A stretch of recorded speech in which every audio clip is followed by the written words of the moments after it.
In today's video, I will be sharing one of my recent gameplays from TFT Set 11, featuring a couple of maxed 5 cost units. Did I say a couple of units? Anyways, it's just a single unit, but we can get 2 champions based on where it is positioned. Obviously, it's the newly added champions Xayah and Rakan. Without any further ado, let's jump right into the video. The game began with the Tactician's Crown portal, where everyone gets a +1 slot. For the first augment, I picked Slammon, which is a newly added augment that gives 2 XP every round if our item bench is empty. As I got a few heavenly champions early on, I activated the heavenly synergy. It is one of the strongest early game options in the set. I made sure to equip my items on my units to get the benefit from the first augment. In the first encounter, Janna offered a treasure armory containing items, from which I picked a crown guard and a needlessly large rod. I also activated the 4 heavenly synergy. Again, to empty my item bench, I crafted a Ginsa's Rage Blade. But wait, why am I not getting the bonus XP from the augment? It says no item has to be there other than consumables. I got only a Tactician's Crown and Reforger.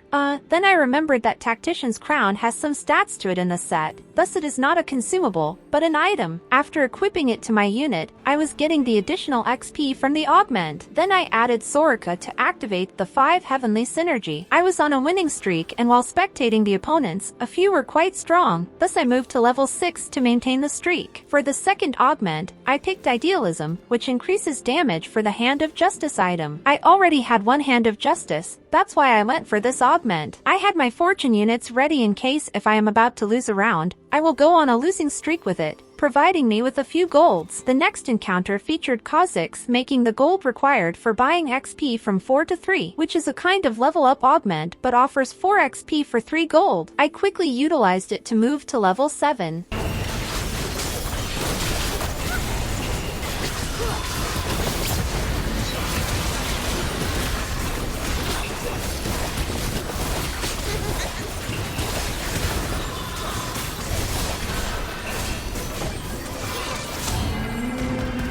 My winning streak was steadily rising, and I moved to level 8.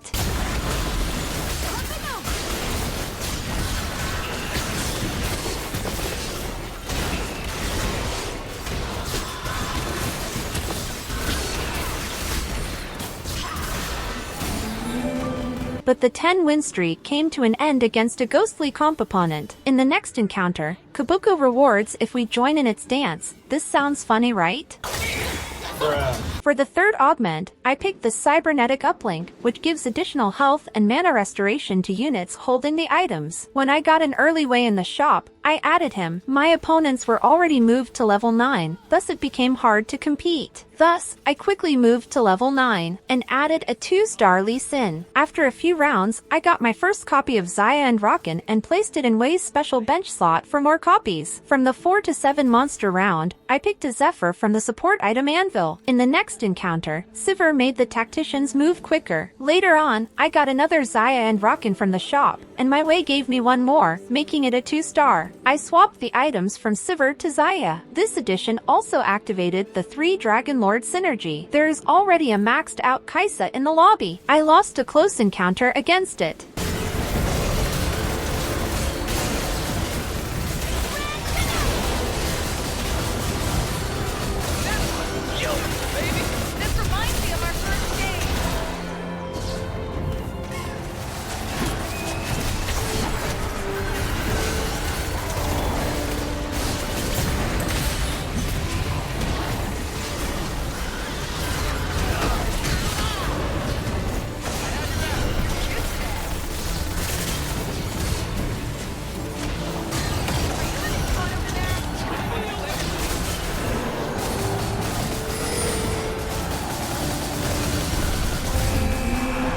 After a couple of rounds, I moved into the top 4 and also to level 10. Once I got the Wukong, I activated the 6 heavenly synergy. I got to pick another Hand of Justice item and gave it to Wukong. Another close encounter against the maxed Kaisa resulted in a loss.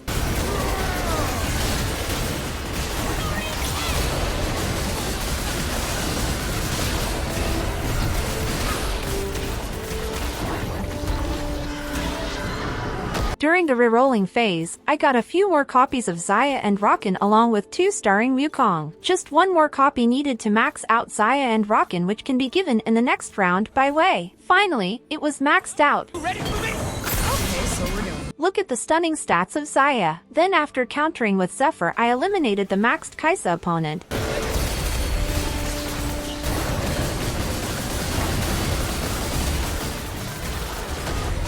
That was an easy one. Only one more player left. What is this Max Azir doing here? Wait, did I miss something?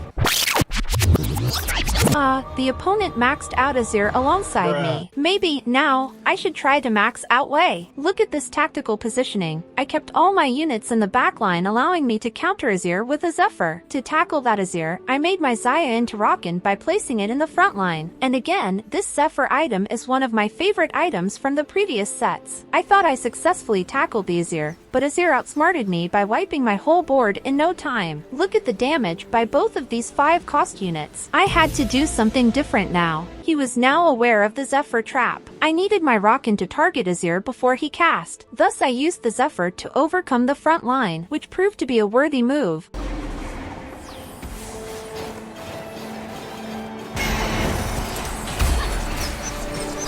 With Xayah supporting from outside, Azir was knocked out in the air. It was a comfortable win now. That's it for the video. Hope you enjoyed watching it. For more interesting TFT content, subscribe to our channel, Item Swap.